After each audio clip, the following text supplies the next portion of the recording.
Sur un autre sujet, l'événement Fierté Montréal s'est déroulé la fin de semaine dernière. Et Sophie, une délégation régionale était présente pour partager la réalité des communautés LGBTQ+, en Abitibi-Témiscamingue.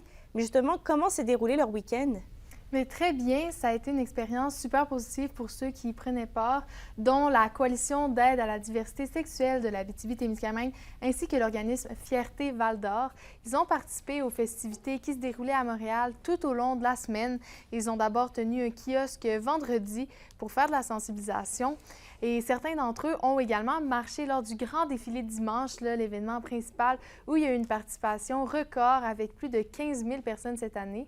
Pour les organismes, c'était l'occasion de montrer leur réalité en Abitibi-Témiscamingue parce qu'il y a encore certains préjugés qui persistent, comme quoi ce serait plus difficile pour les personnes queer en région éloignée.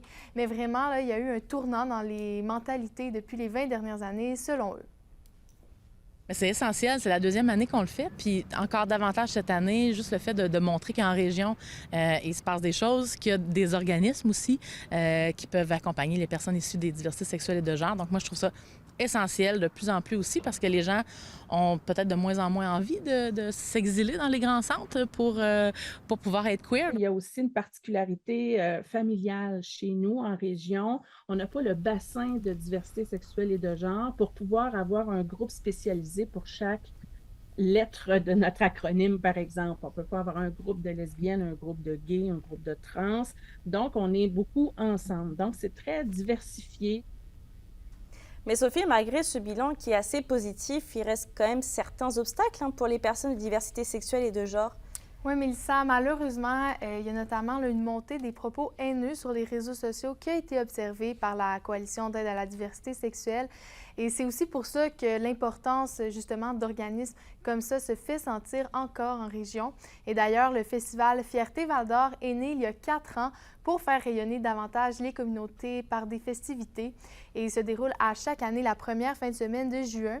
Et José Gagnon de Fierté Val-d'Or m'expliquait qu'il y a du travail dans l'ombre qui se fait depuis très longtemps en région, comme de l'accompagnement, du soutien, notamment pour briser l'isolement, mais qu'aujourd'hui, on est rendu à une étape de plus, mettre plus de paillettes, comme elle nous disait, à ce niveau-là de conscientisation en région. Je vous laisse entendre ce que les organismes ont à dire.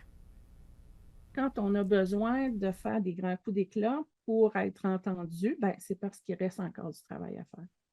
D'ailleurs, quand on voit les commentaires désobligeants qu'on peut recevoir, nous ou d'autres organisations en région ou en province, on se rend compte effectivement, ça vient confirmer qu'il y a encore des besoins à ce niveau-là. On est de plus en plus confrontés à des propos peut-être de montée un peu d'extrême droite qui commencent à percoler ici, malheureusement. Donc, on va devoir continuer à être attentive à ça dans les prochains mois. On va beaucoup travailler en collaboration avec d'autres groupes communautaires aussi de partout en province, en région, pour essayer de voir justement comment on peut réagir pour éviter ça. Et en parlant du festival Fierté Val-d'Or, il avait dû être écourté de moitié cette année en raison des feux de forêt.